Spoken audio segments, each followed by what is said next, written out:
new. Well, up to 75 acres. Yeah. Back that was in his front yard. Those spots. You pretty much covered the operation. So we're recording for posterity some of our Nicholas Christenbury, and then the next one is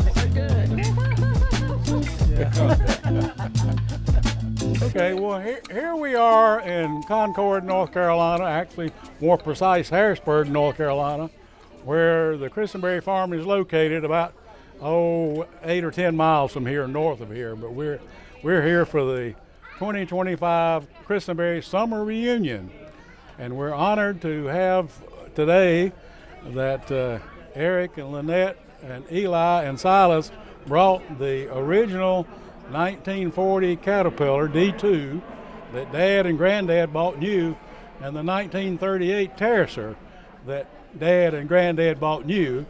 And we have here Kenneth Christenbury, who's the oldest sibling now. In August, he'll be 95 years old, or 95 years young. And Kenneth was honored to drive the tractor when it was new. So it's not often you have a tractor that's 85 years old and the man here who drove it when it was new. So we're going to ask Kenneth a few questions, some remembrances that he remembers about when it was young. Now, one of the things is, I think Dad already had a Caterpillar when he bought this one, didn't he, Ken? A 15. He had a Model 15. It was a gasoline. Now, why did he not like the gasoline? Well, it wasn't the gasoline wouldn't pull the terrace machine. No, it was That was the big reason he went to the diesel. Yeah, but I remember pulling logs out of the woods with the D2 to build the house and build barns and stuff like that, and to prepare cotton ground, which was the biggest money crop. We had the D4, and we'd go over the land first with the big roan disc harrow, and you'd come behind with the D2 and the John Deere Killifers disc, and then you'd follow that up with the drag harrow behind the John Deere B tractor. And of course, wait about 2 weeks, and you do the same thing again, and that was how you prepared cotton ground. And typically, he had about 75 acres of cotton? Well, up to 75 acres. Yeah. But that was the big money crop. We also had some corn and some wheat and things to feed the cows. We had about 75 cows, and even as a child, I remember having some pigs, didn't we? Yeah, we always had pigs. Always had pigs. Well, operation of the terrace machine, the county talked Dad into building terraces all over the area. Yeah. All the way from Tucker Store up to Odell School. Yeah. And one thing I remember about that, he had me operating a terrace machine. I was going down the road and I plowed out a yellow jacket nest. Uh-oh. And they started swarming on me. So what you do something like that, you run and lay down. Well, I run about 40, 50 feet and laid down, and the yellow jackets got worse. And what I come to find out, I'd laid down in the second nest. Second nest, oh my goodness. Well, I was stung about 50 times, and Dad said, well, go up to Tucker Store and get a bottle of alcohol. So he rubbed my back with alcohol and said, get on the terrace machine, let's go. Let's go. That was it. Yeah. Now, the county paid him by the foot, didn't he? Yeah. By the foot of terrace. And do you remember what it might have been? Was it been It wasn't a whole lot. 5 cents a foot or something like that? Could have been 5 cents. Yeah. And then later, the county had a bigger terrace machine. This is a Model 22. The county had a Model 2. And they were either doing some terracing or building a road or something and broke their terracing machine. And then borrowed Dad's. Came and borrowed Dad's, and they broke his. And he brought it back. The funny thing that you don't know was later, Eric and I were looking online and we found a terracing machine, a Model 2, that a Meesemer had up there above Odell School. Yeah. And I think that was the same one. And I bought it, and we kept it about 5 years, and I had a customer. The handles, the big wheels operated, they were all rusted out. They were almost gone. And I had a customer come by, his good customer, and he wanted to buy it to work on his farm. And because we had got the 22 back again, then I wasn't as interested in that one, so I sold it. Yeah. So I have had the one that we used on the farm, and the one probably that was used and the county broke it. And anyway, we fixed it. Well, when I was preparing the land in the spring and the fall, Dad was, if the moon was shining, Dad wanted me to plow till 9 or 10 o'clock at night before I quit. Oh, is that right? Yeah. So I've done that several times, and Yeah. down at the big new ground, I'd go up to grandma's and lay down on a quilt and sleep there. Oh my goodness, sleep there, not have a chance to go jump in the pond to take a bath. Just get up the next morning, wear the same clothes. Yeah. Yeah, life was a little different then. And of course, Grandma at that time, she wouldn't have had electricity, so she was by lamplight. Yeah. And didn't have indoor plumbing. You had an outhouse out back. And, well, do you remember when he got the D4? What year was that? Was that 1947 or 48? Somewhere along in there. I Yeah, don't remember the 48. exact date. Yeah. And I know the last year, this tractor actually has a blade for it, push blade. But it's so short couple that the blade wants to go up and down, and so it's hard to get a good thing. And the D4 had a longer track, so it would do a much better job of grading. So the last year that this tractor was used as a bulldozer was about 1950, when we built the pond over there, what we call on the road, which is about where Lowe's is now. No, wait a minute, it's on this side of the road. About where Aldi's is now, somewhere in there. And we took the blade off the D2 because it took about a day to take it on and off, didn't it? Yeah. It was a real complicated system. So it was taken off, we'll say 1950, and never put back on. And of course, later on, when we were selling, Dad was selling the property, we got the equipment. It had settled in the dust about 3 inches inside of a building, but we pulled it out, and we do have that. We've got now the blade is rusty real bad, but the pump and the other stuff is still there. So after you got the D4, you probably preferred running it over the D2. Well, we didn't, yeah.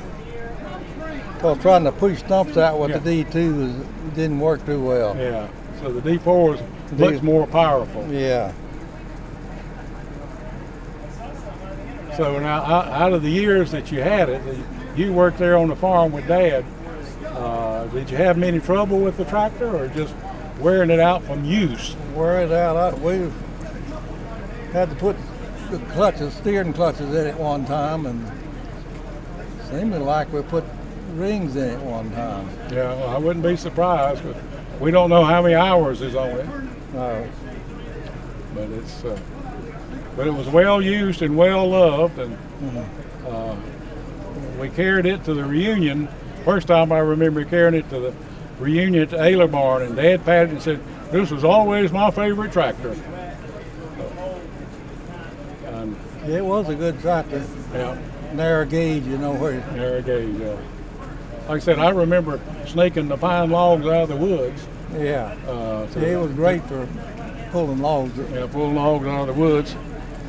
Also, when the tractor was 75 years old, the 4th of July show at Denton Caterpillar was the featured tractor that year. And so it was 75 years old, so I had Kenneth and our oldest brother Paul come to Denton and drive the tractor in the power parade, because it was the same tractor, same 2 men, 75 years later. And here we are 85 years later, and here's Kenneth, and our brother Paul unfortunately has passed away recently, but Both of them drove it at the Power Parade in 2015 at Denton, North Carolina. It was just easy to start and plow all day, you know. Yeah, well, we did plow all day, and of course at that time we didn't have a muffler on it, and that's one reason Kenneth wears hearing aids and I wear hearing aids. Hearing that thing all day long, and that wasn't an 8-hour day, that was more of a 12-hour day. Well, we talked, Dad, about getting a muffler, and the salesman was there, and he said, well, said the muffler will take about a horsepower away from it. Oh, take a little horsepower away from it. So that's the reason he wouldn't get a muffler, cut out on the horsepower of the tractor. Yeah, well, I hadn't heard that story before. Well, of course, like I said, it was costing $1 a day to operate that tractor at that time. And they didn't even call it diesel fuel, did they? But didn't they call it tractor fuel? I always called it diesel fuel, as long as I remember. Okay, all right. Well, I'm thinking of earlier when the first. They might have called it tractor fuel at one time. But can you think of anything else, Kenneth? No, I can't. Okay, all right. Well, that concludes this part of the thing then. We again want to thank Kenneth Lee Christenbury. Will soon be 95 years old. I believe August the 22nd. Third. August the 3rd. Yeah.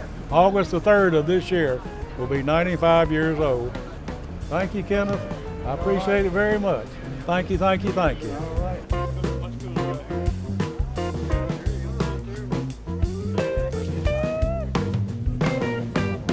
Well, here we are in Harrisburg, North Carolina, gathering of 3 brothers, and our brother Kenneth, the oldest one, we spoke to him just a few minutes ago. Unfortunately, he had to go home, but here we are with Ted Christenbury, who's 86 years old, Jerry Christenbury, who's 83 years old, and Ed, who's 80 years old, will be next week. So anyway, we all grew up as young boys on the farm there. Dad was, and Granddad had bought the 1940 Caterpillar D2 new, and he paid about $2,100 for it. And he evidently gave him $5,100 for it in cash. He traded in his old 15 for $500, and he signed 2 notes, one to be paid off in a year and one to be paid off in 2 years. And anyway, evidently they had a good cotton crop that year, because we got a copy of the letter, the original letter, from the business manager of Carolina Tractor, thanking him and noting that the note had been paid off. So he paid it off. So he paid for it in 1940. And of course, we were younger then, but we all have remembrances of using the tractor on the farm. So we're here today to talk about some of our remembrances for posterity, because I say that Granddad Christenbury, whose name was on the bill of sale, would be first generation. Dad is second generation. We are third generation. Eric is fourth generation. And Silas and Eli Christenbury, who love the tractor, they're fifth generation. So we're recording for posterity some of our special remembrances of growing up on the farm with the Caterpillar and with the Terracer. Yeah. So Ted, we'll ask you first, since you're the eldest of this crowd. Okay. What do you remember? Well, my earliest memories of the D2 Caterpillar was that it was really our number 1 tractor. We had several tractors, but the D2 was the number 1. And as far as using the terracing machine, my earliest recollection then was Dad was hiring out to other farmers in the area doing terraces on their farms. This was a government program really to enhance conservation, and the government would support the farmers getting the terraces made. So Dad did that, and he was using, of course, Paul and Ken were they were in their, teens in those years. So they were the people who operated the terrace machine itself, and Dad would be driving the D2 tractor. Now, my first recollection was On Jim Bost's farm. Jim Bost was one of Dad's friends. His farm was over on Dorado Road, kind of maybe 3 miles from home. maybe 3 miles from home, just on the right over there. I remember the primary significant thing I remember about Jim's farm is he had this big rock that was in his front yard. Those white flint rock. Yeah, I remember that also. But anyway, for some reason I was with Dad and Paul and Ken, and I was kind of like playing around in the field there while they did the terracing. So that was my first memory of that terracing machine, was watching my older brothers and Dad do terracing on farms other than our own. Yeah. Because by that time, I'm sure Dad had already terraced his farm. Right, yeah. Well, mostly he did, but I remember I was laying off a terrace in that field across from the house. Yep. It was up high. It would have been the upper terrace. Yep. And I remember he had a white rag or white. It was newspaper. sheets of newspaper or magazine. Yeah, it was Might like have been a a magazine. Sears catalog. It probably was. Yeah. And he had the level, surveyor Yeah. Had level. that And transit. we'd walk out there 50 feet or something about 100 and put feet. down a Yeah. Yep. thing, and then it'd keep on going. A terrace was at, I think, 1 foot in 100. You wanted Yeah. the slope of 1 foot. Yeah. And so I remember those things being out in the field. And, Yeah. you know, the I tractor remember- driver would follow from one white thing to the next and go around and come Yeah. out of there. Yeah. Yeah.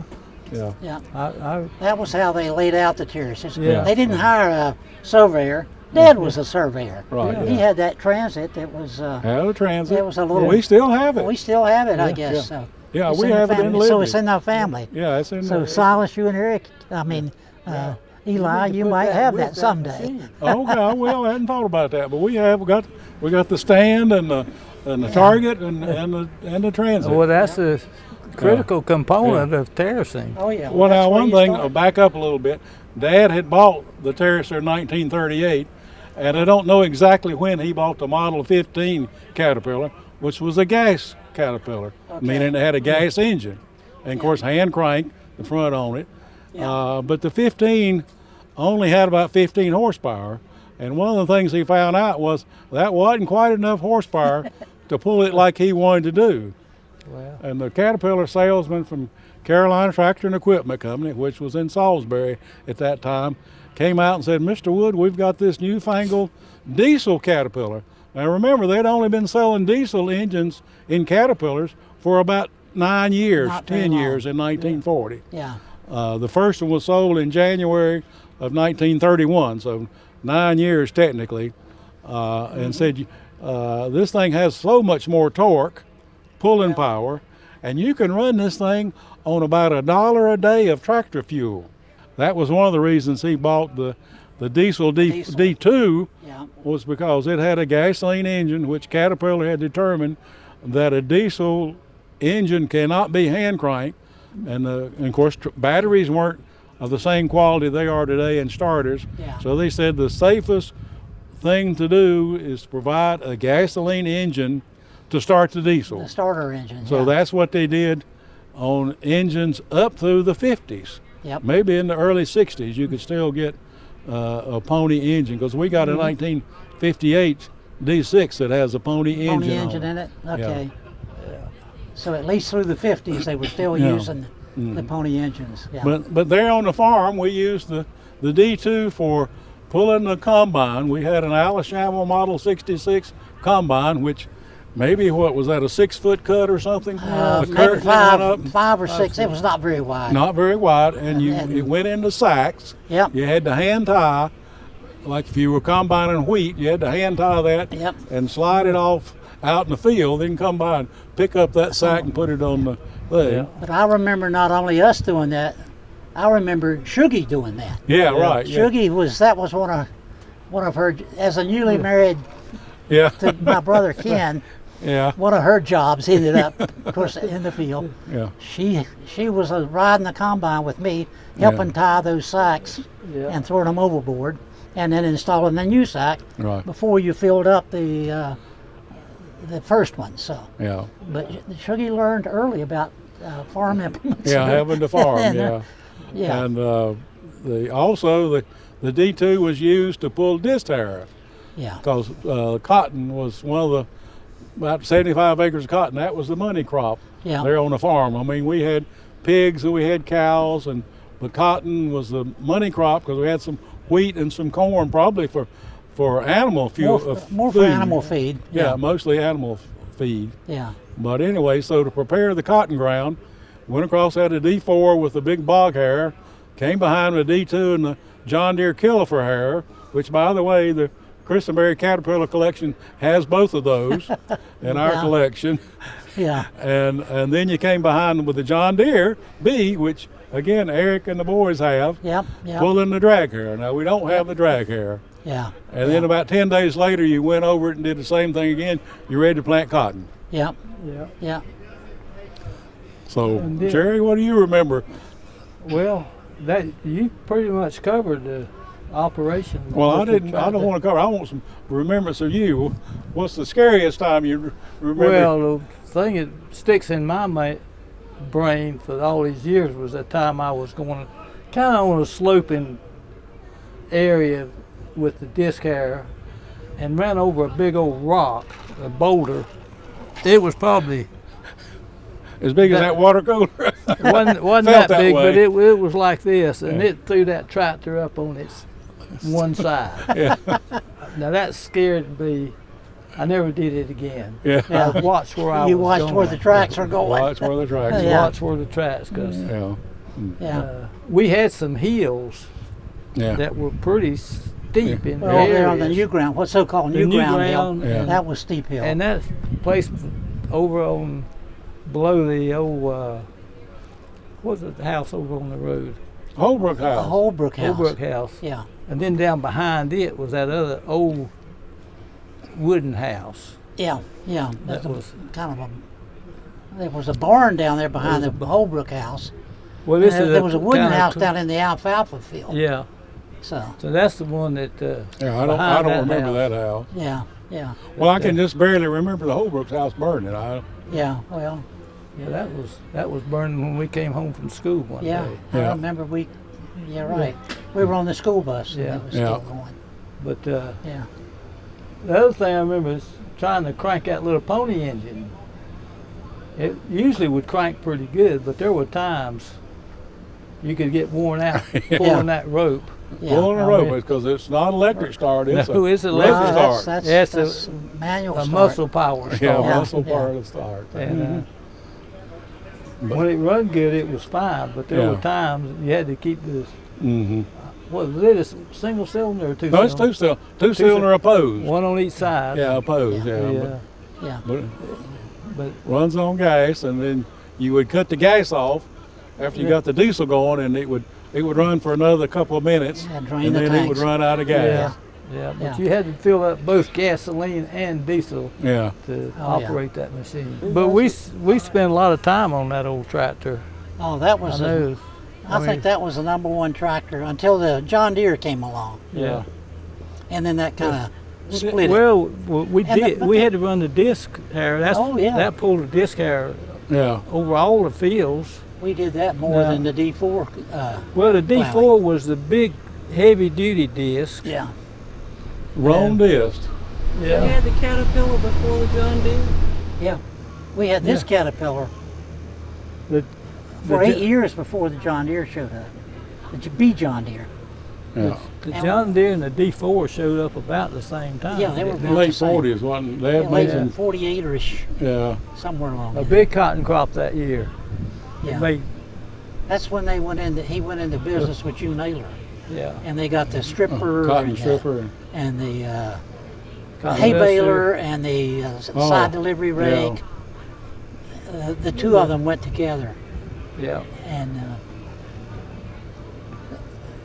suddenly it was more John Deere. And then the Alice Chimels, Seach Alice Chimels, just became like a planting and Yeah, planting and cultivating. cultivating.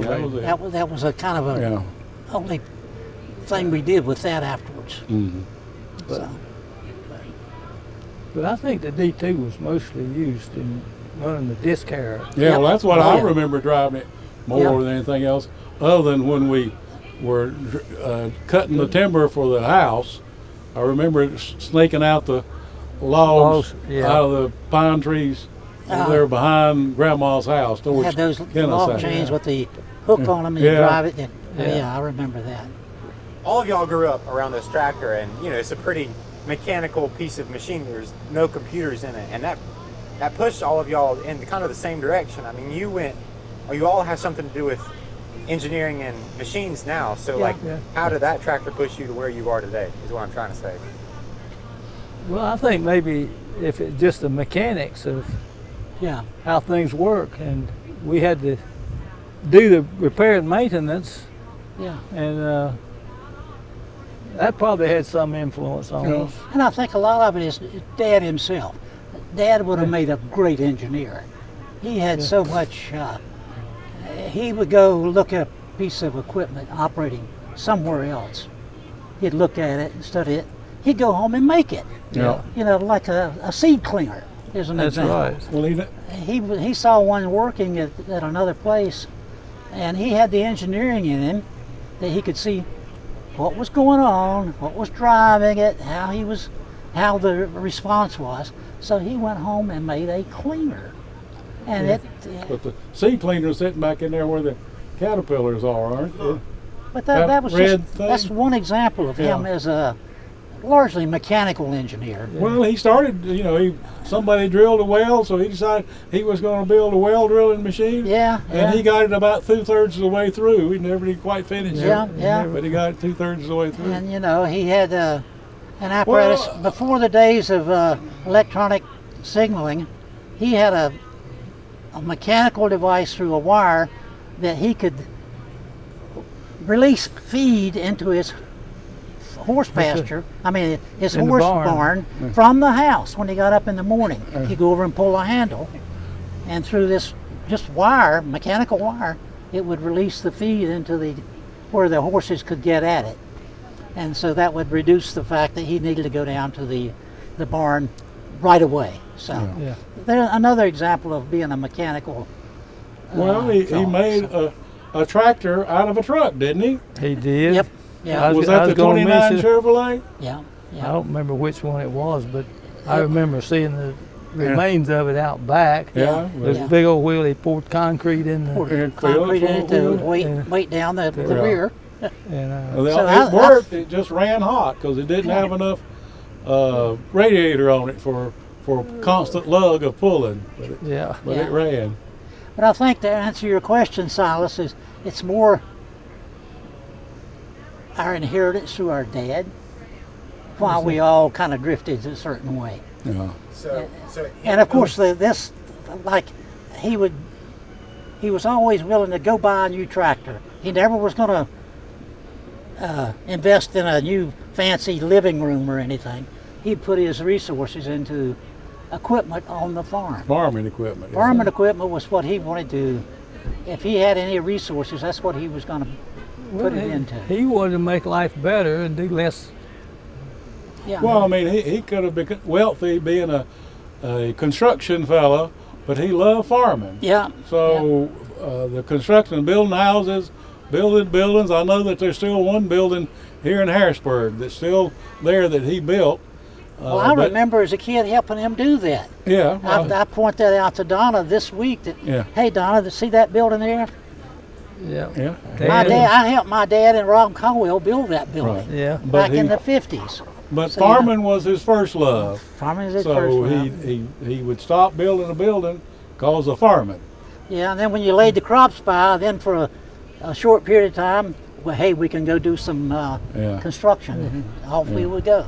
Yeah. So that was Like you were all engineers. What was your job or degree? okay. You wanna go Well, first, all I can say is I was out there hoeing cotton, cooking. I spent I don't know how many days and years out there hoeing cotton in that field now, which happens to still be part of the farm. That's the last part, is that 35-acre field of cotton out there. And we'd start at the top hoeing and go down the field. Time we got to the bottom, and we'd have to go back to the top and start again. Yep. And so I think what it led me to be, I don't want to be a farmer and hoe cotton on my whole life. I'm going to go. Of course, now fortunately, from the time I was in the 6th grade on, I had a brother at NC State majoring in engineering. Yeah. So I never really thought about doing anything else. I knew I didn't want to be a farmer. Yeah. And I was going to state and be an engineer of some There kind. you go. Yeah. So Ted was there from 6th grade on, and Jerry was there from 9th grade on. So, Yeah. so I knew that. So what That- was your engineering degree?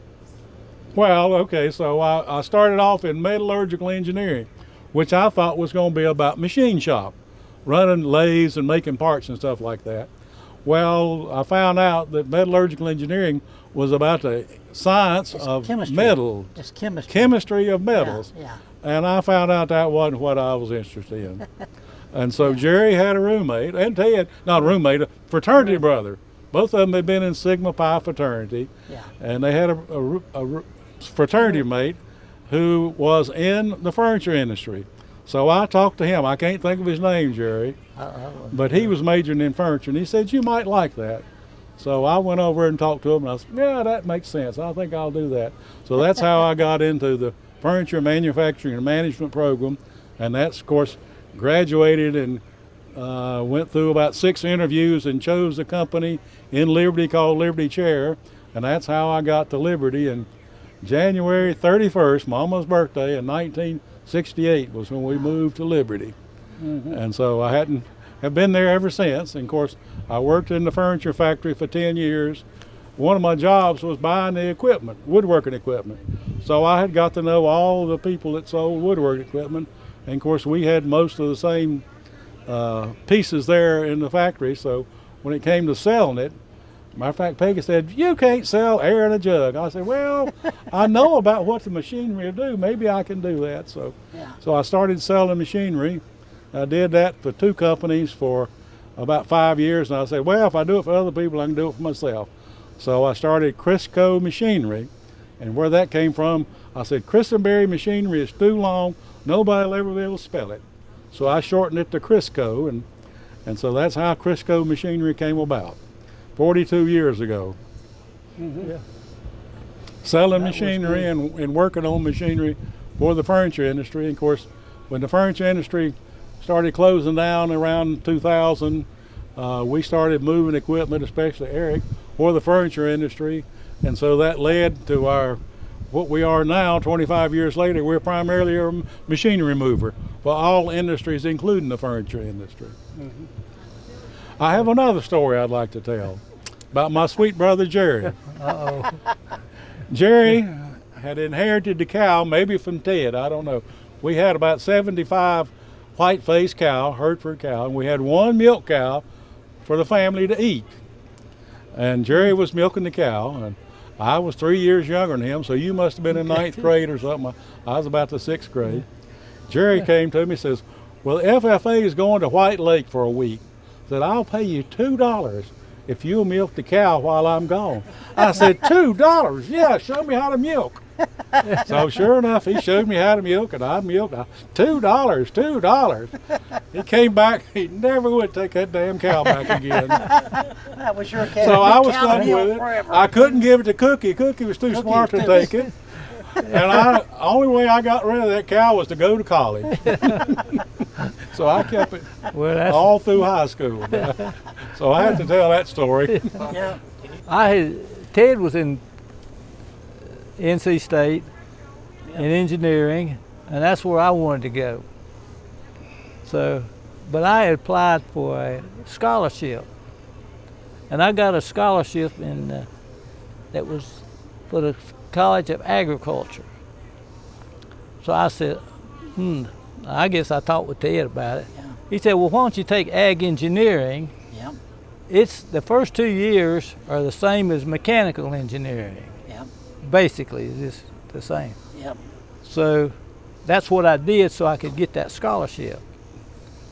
And it was for $400 the first year. Now I got $1,000 the second year, actually. Yeah. But I liked agriculture engineering because it combined agriculture and engineering. Yeah. So I stayed with that program.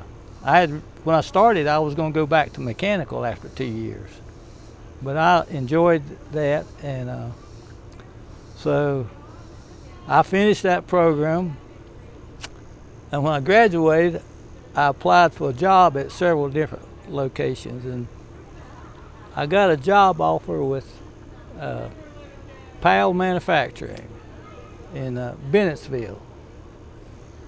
But they didn't pay me what I thought I should get, because one of the guys was getting $525 a month. Yeah. They offered me $475. Well, And I said, I'm not going to do it. So I went back and helped Dad on the farm, just trying to decide what to do. But I had worked in the lab with a professor that was doing some project, and he had told me, if you ever decide to go to graduate school, let me know. So when I didn't take that job, I called him up and said, hey, I may like to see if I can get in graduate school. So he said, well, okay, you got to take the GRE. And I said, you got to take it this week. So I got in the car and went to Clemson. He was down at Clemson at the time. And I passed the GRE, and I got into graduate school. And then I stayed there, still in ag engineering. And there I worked on mechanical damage of cottonseed during the harvest and handling process. And after that, after I finished that program, I went back to the farm again for help Dad for a while until I decided to, well, a job opened up in Arizona for 2 years in ag engineering. It was on the experiment station. So the guy that was there, he was going to Brazil for 2 years on a special project. So they gave me a 2-year contract to go to Arizona and work at the experiment station. So that's what I did. I went out there, and then after that, I couldn't decide what to do. So I went back to the farm again, and I stayed on the farm for a year. That was in '69. And I talked to Dad about staying on the farm. And I told him, for me to stay here, I got to be able to know I can farm. I said, if something happens to you and you divide the farm up, I couldn't make a living off of 1/8 of that farm. So we talked about some different possibilities, but I decided I better just go back to school. So then my boss man in Arizona he bragged about Iowa State so much. He just bragged every time I talked to him. He was Iowa State. So I went back to Iowa State. And after I graduated out there, I was interviewed again, and I had an offer in Texas and South Carolina. And South Carolina was looking for an ag engineer to go on the experiment station. So that's where I went, and I spent my career there as an extension agriculture engineer. I worked all over the state for engineering problems that farmers face, like harvest efficiency. And I always said, if they would give me half of the money, I could save the farmer. I could work for 6 weeks a year and be rich because of the inefficiency in harvesting machinery. Yeah. The way the farmers would set their combines to that, but there's no way to do that. But we put on programs to teach people how to improve the efficiency of the farm. And then I worked with vegetable cooling and some other things. But I enjoyed my career as an agricultural engineer. I stayed on the farm. In some ways, I always thought farming was the best profession, most satisfying of any career. Because you could do a day's work You could see exactly what you'd done. You could go to bed at night and sleep comfortably knowing you'd done a good job. Most other jobs, you don't know if you did a good job that day or not. But anyway, I enjoyed my career as ag engineer, and so that's it. Okay, yes. Part of the reason, let me go back to why I left the farm, I think. When I was in like 9th, 10th grade at Odell High School, I was taking agriculture from Blake Allen, who was a neighbor of ours, but and we all knew him. Yeah. He was the ag teacher. And I was also taking algebra from a teacher who happened to be the coach of the basketball team. His name was Jay Robinson. Later he became much more famous in Cabarrus County.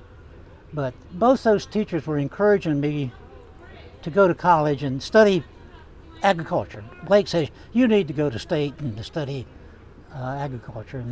And Jay Robinson was saying, hey, you need to pursue, you seem to grasp mathematics rather quickly, so you need to pursue that. So letting that gestate along with Ed's philosophy out there of in the cotton field.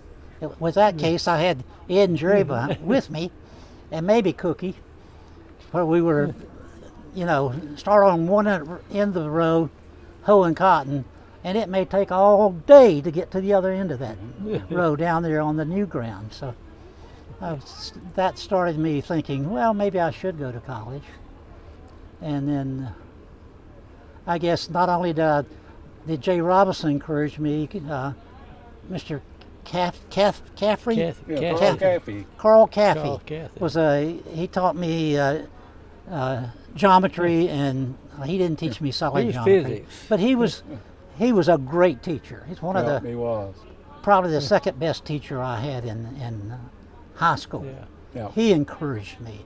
So I decided, well, I'll give it a go to go to state, and applied and got a $200 scholarship or something like that. And applied in mechanical engineering, which to me made sense. That was kind of my history on the farm, dealing with the equipment like this. It's mostly mechanical. And so I stayed in mechanical for I went through the first 2 years, and then I was taking a drafting course, in just standard drafting, and my technique was poor. I didn't have clean vellum when I finished. Yeah. And so I got discouraged in that. And then Ronnie Malden, all of us know Ronnie. Yeah. He grew up on Miss friend. Edna's farm. He was Miss Edna's grandson. He and I were roommates at state, and he was kind of a mentor for me because he was a year ahead of me, so he led me in the transition from a farm boy who never went anywhere except to church or school, not much else. And Ronnie was having thoughts about going into this new field, nuclear engineering, thing for the future. So he talked to me about that. I said, yeah, okay, I'd like to try that. So I transferred to nuclear engineering my junior year at state, and I continued that, and I did get my degree in nuclear engineering. By the way, 1 year after Ronnie talked me into it, he decided he didn't like nuclear, so he went to medical or pre-med. So Yeah. he went off and became a brain surgeon. became a brain surgeon. So he was quite successful. He did the right thing for himself. I felt like I did the right thing for me. But then I graduated with the nuclear engineering degree. There was a company in Baltimore, Martin Company, were recruiting nuclear engineers at North Carolina State at the end of my senior year, and had an interview with them and several other people. But the Martin Company made me the best offer, and it was like you were saying, 500 and something a month. That was Yeah. I was going to be rich, I thought, you know.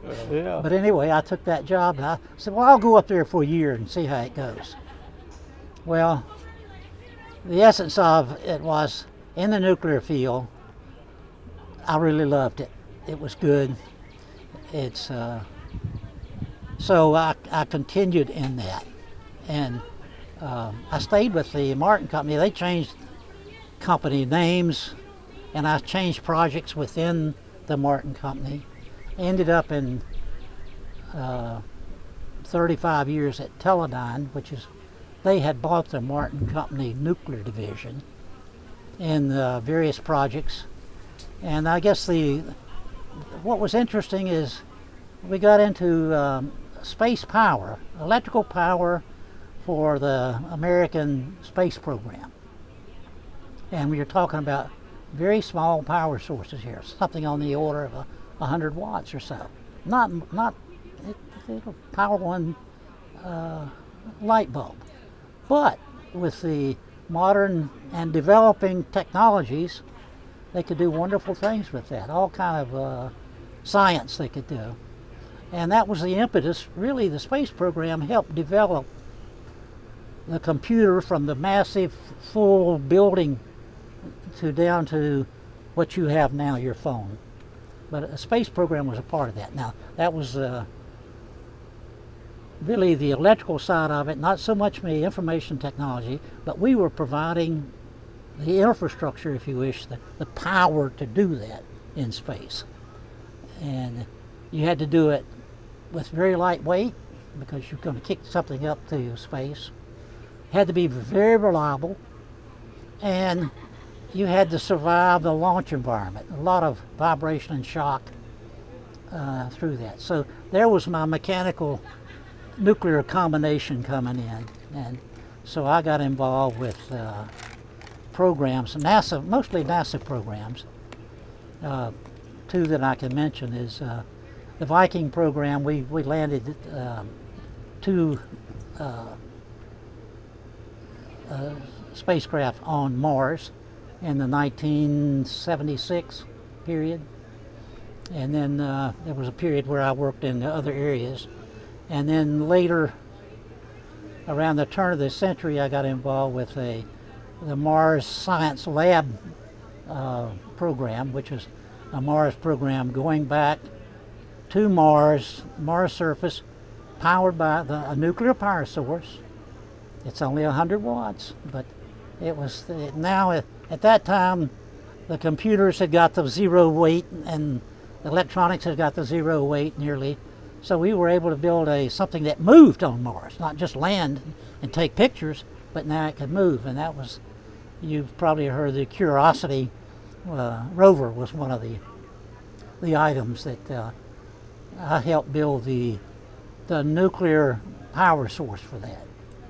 And so this nuclear is not exactly the same as Dennis uses at the power station. That's fission. This is a decay of a nuclear product, and you capture the heat from the decay and convert that to useful electrical energy in this very remote location with no moving parts, and so that maintained my interest for quite a few years. And then around 2000 I retired from Teledyne. After 2 or 3 years I was kind of bored, and the people I had worked with called me up and said, hey, would you like to consult? When we have some new people, we got a new project, we need somebody who's built this before, knows what they're doing. And so I agreed to do that, and under two conditions. I didn't want to travel a lot, and I didn't want anybody working for me. So I did not want to manage people because, during my normal career, my biggest frustration was in managing other people. I found that to be the toughest part of my job. So for you young engineers, keep that in mind. Be careful going into management. So. And then so I stayed at that about 15 years as a consultant, and then finally they shut that program down, and so I retired. Finally, fully. After a long career of, I really love my job. It was good, except for the travel. But Where was the farm located? You keep talking about. The farm, the Christenbury farm, actually our great-grandfather traded with his son, so the first part of it was 1883 that we moved to that location, which is in northeastern Cabarrus County. At that time it was addressed was Route 1 Harrisburg, and but now it's called Concord, near what today is Concord Mills Mall. Matter of fact, I'll tell you another little story. I remember hoeing in the cotton patch out there. We're hoeing away, and Dad's out there with us, which Dad well, wasn't usually there. That was rare when He he was there. had a We hoe in stopped, his hand. It was kind of the middle of the morning, and he kind of leaned on his hoe and he said, well, I won't live to tell about it. But says, you know, it's 15 miles to Charlotte and about 15 miles to Concord. Says one day this is going to be the square between those two cities. They're going to grow out here. This will be the square. And we're all standing there, dirt road before 85 was built, you know, going to a school. It was grade 1 through grade 12 and this sort of stuff. And we said, Dad, you're crazy. But I do have to tell you that he lived long enough to see the lights of Concord Mills Mall. So he did see what's now the square. Yeah. But anyway, that's where we grew up. It was a little over 400 acres. Dad, well, the great-grandfather had acquired the initial part, and then grandfather and Dad added some, and then 100 acres was added with the Means farm, evidently during the Depression, 1929, 1930, sometime in there. It was a 100-acre farm that he bought it at auction at the courthouse steps. He paid $1,000 for the 100 acres. And the money had come from Mom, who her dad had died, and she inherited a little over $1,000 as well as I remember. That's where the money came from. So that added, so anyway, basically when we were growing up, it was more or less 440 acres. Yeah. And of course, here in 2025, it's been sold off some. We still have about 40 acres left that's there. And of course, where we used to hoe cotton and hunt squirrels and chase cows and have to go find the milk cow to milk, that's a lot of homes and some businesses right now. But anyway, I don't think any three of us, and the fourth of us, Cookie sitting over out of camera range, would trade our life for anything. No. And our heritage, our dad was a hard worker, and it taught us to be a hard worker. You know, and we had a loving mom, which loving. You know, she taught all of us. We thought we were the best. Yeah, I know. Ted and I argue all the time about Mom liked me best. Yeah. And Ted said, no, Jerry feels the same way. Yeah, you know. and she had a gift. Yeah, and I knew Cookie was the favorite. Yeah. You know that to this day. Yeah. But Where did Christenbury name come from? I know there's a book out there somewhere. One of y'all has it. As far as we know, the earliest things, it's from near Cologne, Germany. The Christenberries, and of course at that time it was spelled more Quesenberry. Quisenberry. More Quisenberry. And it came to Canterbury, England in the 1300s and stayed there until the 1700s when the first Christenbury that we have pretty much a good record on, Nicholas Christenbury, came over and first settled in Virginia, but then he moved down to the Mallow Creek section of Mecklenburg County. And of course they were right prolific, so it was Nicholas Christenbury, and then the next one was Daniel Fields, then Reuben Fletcher. Yep. Yeah, and then Edward Walker. Edward was his son. And then Silas Woodley, and then us. And us, our generation. Yeah. And Ted so was, it's a lot of German background, but we've got more English in our genes than we do German. Yeah. So when they moved from Germany to England, I think we spent longer there. And then later there was this Scotch-Irish that came in through Mom's side. So Yeah. Well, the German might be what pushed you to go to NASA. maybe, I don't know. So we got German, That's mostly English, German, Scotch-Irish, and I don't know, a few other strange things. They probably the German went to engineer. Yeah. The Scott Irish maybe, I don't know what that would be. Well, that's a tight one. We're That's all a- tight ones. Good, we're all tightwads. And Yeah. I don't know what the English does, what they do. So anyway, Let's we give want upper lip. I can do it myself. to thank you, Ted. We want to thank you, Jerry, for helping Eli and Silas put this little history together for future generations and current generations. Make it available to the members of my family. They'll love it. Yeah, for a small fee of $25.99. He's a Christenbury. Yeah, I have to negotiate with your Absolutely. dad. Never take the first offer.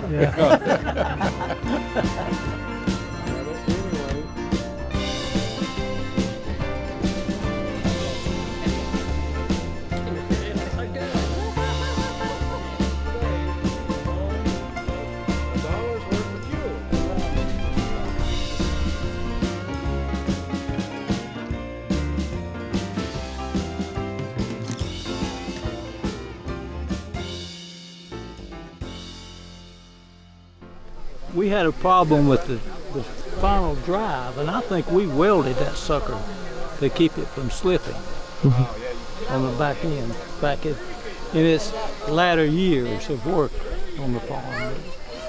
It was good. Bringing back memories.